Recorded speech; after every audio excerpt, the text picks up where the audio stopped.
Hello everyone, I am Meenu और आप मेरे साथ सुन रहे हैं तकदीर कहानी का एपिसोड नंबर 35। आस्था को अब होश आने लगता है।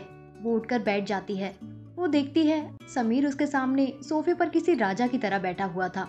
समीर सोफे से उठ जाता है। वो बोलता है, आस्था, क्या तुम्हें पता है हमारे बेबी के बारे में? आस्था उसका सवाल सुनकर शॉक हो जाती है। मुझे नहीं पता, तुम किस बेबी की बात कर रहे हो? समीर ने बोला, क्या तुम प्रेग्नेंट थी? आस्था ने कोई जवाब नहीं दिया। समीर ने फिर से कहा, मैंने पूछा, क्या तुम प्रेग्नेंट थी?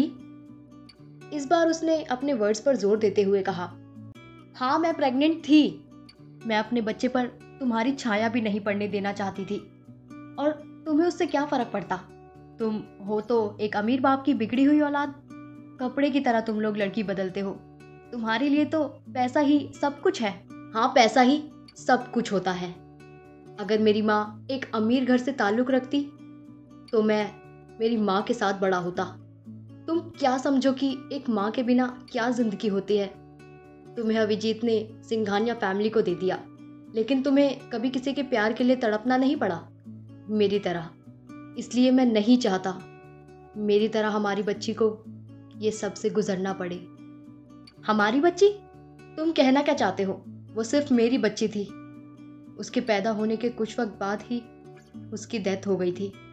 मैंने उसे सिर्फ एक बार अपने हाथों में लिया था। तुम्हें पता है हेजल किसकी बेटी है? हाँ, मुझे पता है। अनन्या और तुम्हारी बेटी है। हेजल तुम्हारी और मेरी बेटी है। हमारी बच्ची है। क्या? लेकिन ये कैसे हो सकता है? तुम्हें तो मेरी प्रेगनेंसी के बारे में पता भी नहीं था और तुम वहां पर थे भी नहीं। तुम झूठ बोल रहे हो। मैं झूठ क्यों बोलूंगा? आस्था खुद को समझाती है। नहीं आस्था, ये वक्त इमोशनल होने का नहीं है। तू खुद सोच, उस दिन डॉक्टर्स ने खुद कहा था मेरी बच्ची की डेथ हो गई थी। उस वक्त समीर वहां पर था भी नहीं। ये अब मेरे इमोशंस के साथ खेल रहा है।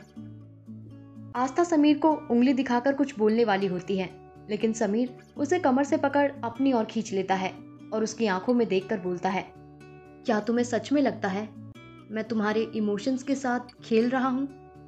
आस्था कुछ नहीं कहती। समीर आगे बोलता है, एक माँ अपनी बच्ची को लाखों में पहचान सकती है। मैं जानता हूं तुमने उसे देखा नहीं था, लेकिन तुमने 9 महीने उसे अपनी कोख में रखा है, उसे महसूस किया है। क्या तुम अपनी बच्ची को नहीं पहचान सकती? आस्था, हेजल हमारी बेटी है। क्या तुम सच कह रहे हो? समीर ने हाँ में सिर हिलाया। आस्था उसके सीने पर मारते हुए कहती है, तुम बहुत बुरे हो, बहुत बुरे। तुमने मेरी बेटी को मुझसे दूर रखा इतने दिन। सॉरी, मुझे माफ कर दो, लेकिन वो मेरी मजबूरी थी। आस्था, तुम्हें अब ऐसे बिहेव करना होगा जैसे तुम्हें हेजल के बारे में नहीं पता। लेकिन क्यों समीर? समीर आस्था को सब बता देता है। आस्था, हम जब इस रूम से बाहर जाएंगे तो मैं तुमसे ऐसे बिहेव करूंगा जैसे मैं तुम्हें जान से मारना चाहता हूँ। हमारे पास सिर्फ 84 डेज हैं। हमें इन दिनों में असली कातिल को ढूंढना होगा। समीर, क्या मैं हेजल से मिल सकती हूँ? ओके, तुम यहीं रुको, मैं उसे यहाँ लेकर आता हूँ। समीर हेजल के रूम में जाता है। हेजल बेड पर बैठकर डोरेमोन देख रही थी। जब उसने समीर को देखा तो वो भागकर समीर के पास आई और उसे हग कर लिया। हेजल ने समीर को देखते हुए कहा, पापा, मम्मा को क्या हुआ था? वो ठीक हो गई? मुझे उनसे मिलना है। आपकी मम्मा बिल्कुल ठीक है। चलिए, मैं आपको उनके पास लेकर जाता हूँ। समीर हेजल को अपने साथ अपने रूम में लेकर जाता है। आस्था जब हेजल को देखती है तो वो उसके पास जाकर अपने घुटनों के बल बैठ जाती है और उसे गले लगा लेती है। वो आंखें बंद कर कर हेजल को फील करना चाहती थी। हेजल जब आस्था की कोख में थी तब आस्था हर वक्त उससे बात किया करती थी।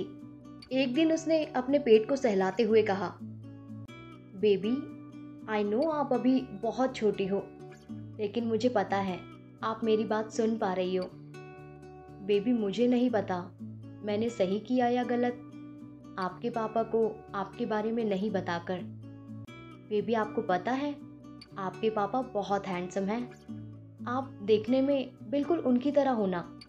लेकिन कभी अपने पापा की तरह मत बनना। आप बिल्कुल मेरी तरह बनना, ओके बेबी। आस्था को हेजल को देखकर वही बात याद आ रही थी। हेजल दिखने में बिल्कुल समीर की तरह थी, लेकिन उसकी पर्सनालिटी बिल्कुल आस्था की तरह थी। आस्था भी हेजल की तरह बहुत जिद्दी है। उसे भी हेजल की तरह आइसक्रीम बहुत पसंद है। आस्था की सारी मासूमियत जैसे हेजल ने ली हो। आस्था धीरे से हेजल को अपने से दूर करती है। आस्था हेजल के फेस को अपने हाथों में लेकर कहती है, मैंने आपको जैसे इमेजिन किया था, आप तो वैसे ही हो। हेजल आस्था के आंसू पोंछकर कहती है, मम्मा आप रो क्यों रही हो? क्या आपकी तबीयत ज़्यादा खराब है? नहीं तो क्या आपकी भी मेरी तरह डॉल खो गई है? हाँ, मेरी डॉल खो गई थी। आज जाकर मुझे मेरी डॉल मिली है। ये कहकर आस्था फिर से हेजल को हक कर लेती है। हेजल को कुछ समझ में नहीं आ रहा था। क्या होगा अब? क्या आस्था और समीर फिर से एक हो पाएंगे? जानने के लिए सुनते रहिए कहानी के आने वाले एपिसोड्स। Thank you.